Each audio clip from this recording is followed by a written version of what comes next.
This is incredible. Well, the creeks were sitting at the end of East Creek Road on the creeks, and it's just a beautiful estuary, and changes. The view changes with the tide here. It's a really popular spot that people launch kayaks and paddle boards from down at the end of the Washington Street extension and paddle through this maze of creeks here. And the land bank purchased this property we're on, and it's one of the few spots that you can actually drive up and sit in your car and enjoy the view. It's a cold, windy day today. The sun's out, but you can sit in your car, enjoy coffee, and enjoy. You're looking out at Brant Point Lighthouse, and you're looking up harbor all the way to Pocomo. And so these are the kind of properties that are. How many are we talking about that the land bank has? Overall number of hundreds. Hundreds. I don't have a number for you. And if people wanted to just explore the land bank's properties, how would they go about doing it? Well, there's two really great ways to do that. We have a wonderful land bank map, a land bank properties map, which shows our properties. It shows our trails. It's got some breakouts of different trails they can go to and how to get there and what's there. And it shows other conservation land on the map, and it's a road map as well, and that's available at the land bank office. It's free. Anybody can stop in and pick one up or call us, and we can mail it to you if you're a visitor. Online.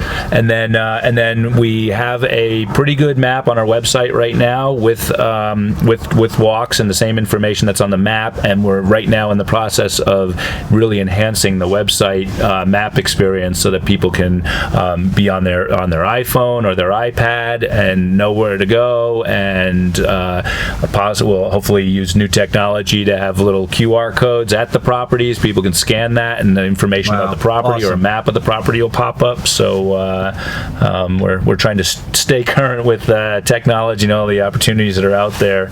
But those are the best ways to find out where to go. Cool. Or look for our little logo boxes around the island. Yeah, we see them all the time. And explore. All right, so is 2% enough for the land bank? I think it's a pretty good number. Or is it too much? I don't think it's too much. We had a land bank meeting on Tuesday. We meet the second and fourth Tuesdays of every month, and we basically have to turn down properties that are really great properties that would be great for the public to have access to, and we just can't do it all. We have 20, as you raised a really good point, is we have $28 million, roughly $28 million in debt service right now. We've borrowed in advance of receipts so that we could get into the game and buy property. I did not know that. So we carry a debt service of $28 million. We, several, $3, $4, $5, $6 million go out the door each year in debt service. And so, we knew we had a great revenue stream, so borrowing to get in the game while the land was still here made sense. We can pay that back over the next 20 years, but the land won't be here then. It'll be private, and it'll be a very expensive home on a property, making it unattractive to acquire these properties with new homes on them. Will there come a time, Eric, when you can lower that price of 2%? I definitely think so. I think we're, it's hard to say how far out we are from that time, but I can tell you, just like I said, just this Tuesday, we basically said we had to pass on one property in particular that would have been fantastic to own, and would have enhanced our other properties. I can't, because it's not completely off the table. We're hoping we get a crack at it, but I tell owners or realtors that come to us with properties that it's not rising to the top of the pile. We've got a pile, and only so many can be at the top of that pile because funds are limited. Every property we're looking at is $2 to $5 to $6-7 million each, and so that 2% number is actually very, I think, appropriate for what we're doing. There will come a time down the road, whether it's 10 years or 20 years down the road, where that number could be reduced.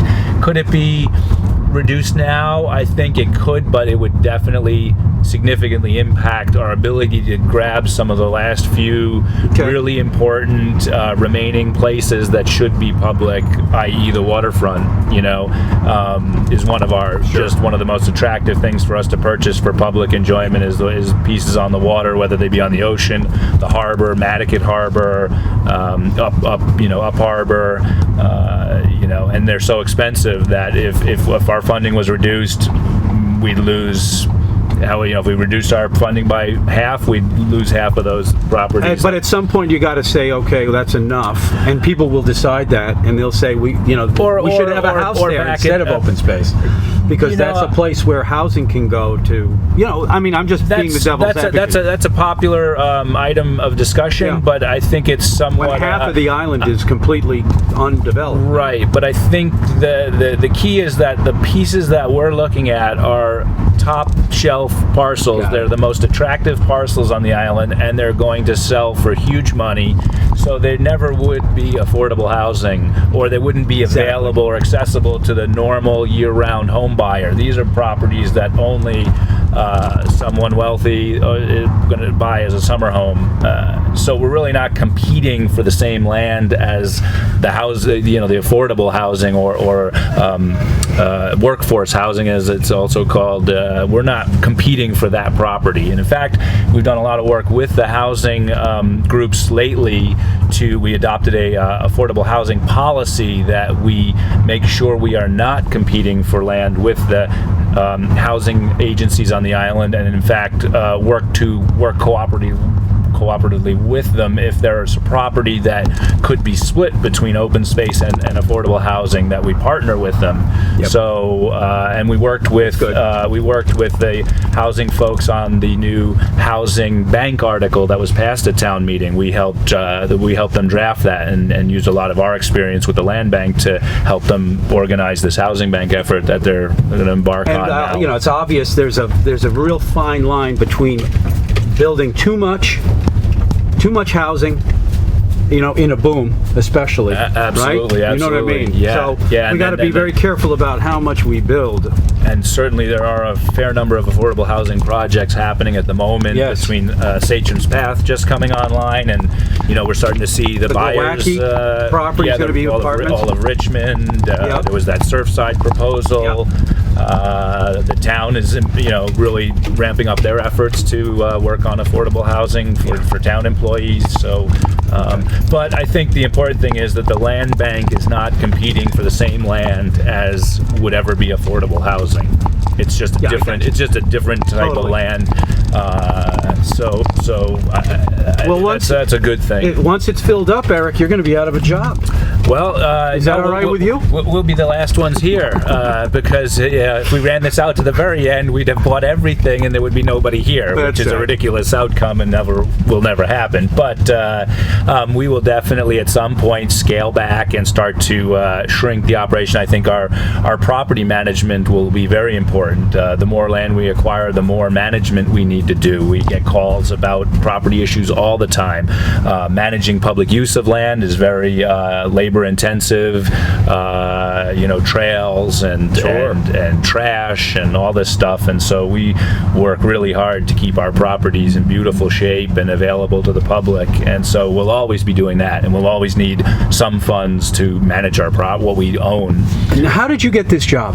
That's an interesting story. I was in a master's degree program for community planning at University of Rhode Island, and one of my professors there made me aware of a land use planning position at the town of Nantucket. He had a classmate of his when he was in school that actually was the town planner here, and so I interviewed for the land use planner on Nantucket and was hired to come up here and be the land use planner. Worked in the planning office for 5 years. I really loved it. It was exactly what I went to school for in my master's degree, and exactly what I thought it would be, working with land and people and I'm a conservationist at heart. I love to try to guide development to be as best as it could be.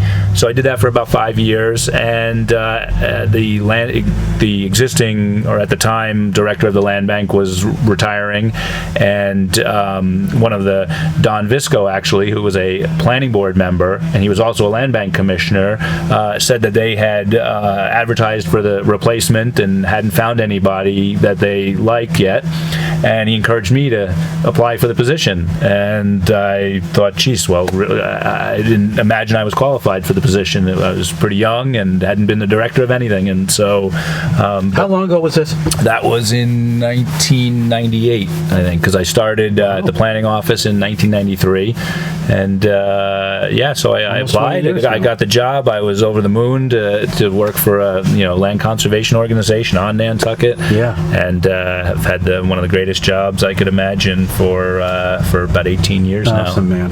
Well, look, one more thing I wanted to, I want you to bring it up. I know you're an avid blue water diver. Right? Yep. You still doing that? I've got a blue water addiction, or addicted to charismatic megafauna of the ocean. What is that? Charismatic megafauna is a scientific term for large animal species, and they have this sort of charm, or they incite this curiosity, and people are attracted to them. But anyway, the ocean. I've been a fish and ocean person since a little kid, and so one of the big reasons I moved to Nantucket was an opportunity to be on an island surrounded by the ocean. I jumped at it, and so I travel around the world, as well as do a lot here, going out offshore, way out in the ocean, looking for crazy things that you see out there. I just got back from Sri Lanka. It's my second time to Sri Lanka to try to film sperm whales. First time this is crazy. I was disappointed the first time because we only had blue whales, but we had no sperm whales, which sounds crazy because seeing a blue whale underwater is a pretty spectacular thing. So I had to go back. I went back to Sri Lanka at the end of March, and with 7 days, I was on the water for 7 days looking for this aggregation of sperm whales. Only one day we found them. It's an off year, unfortunately. Perhaps El Nino is monkeyed with currents or whatever.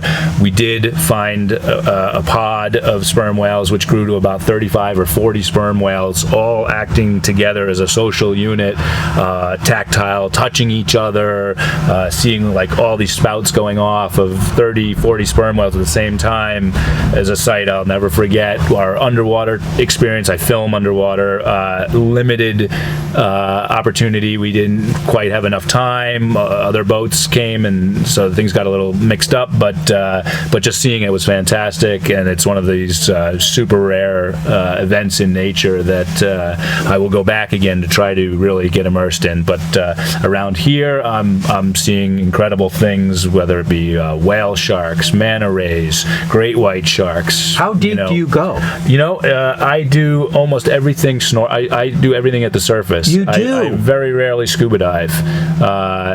Most of scuba diving is noisy, it's bulky, you're slow with all that gear on, and when you're in 1,000 feet of water, 100 miles offshore, doesn't matter whether you're at 0 or at 50 or at 100 feet, it's bottomless. So you never want to go down there and you don't have the urge to, I wonder what it's like down there? In open water, there's not a whole lot going on in the mid-water. The one advantage of that is, though, that you do get to be able to, rather than having to dive down and hold your breath and film, because filming upward is a little better, you can get to a depth and not hold your breath and relax a little more. So it does help in certain instances, but if you have to keep up with a whale shark that's swimming along and you've got scuba gear on, you're never going to keep up with them because there's all that drag. Right. Versus, I suppose, if you're doing work with sharks and you to get the sharks to come, we chum, and so then they're hanging around the boat, so you can go in the water and drop down. And you don't mind that, huh? You're right at the surface, pretty much. So you must be able to hold your breath pretty well after all this practice. train. I train. Like, how long can you hold your breath for?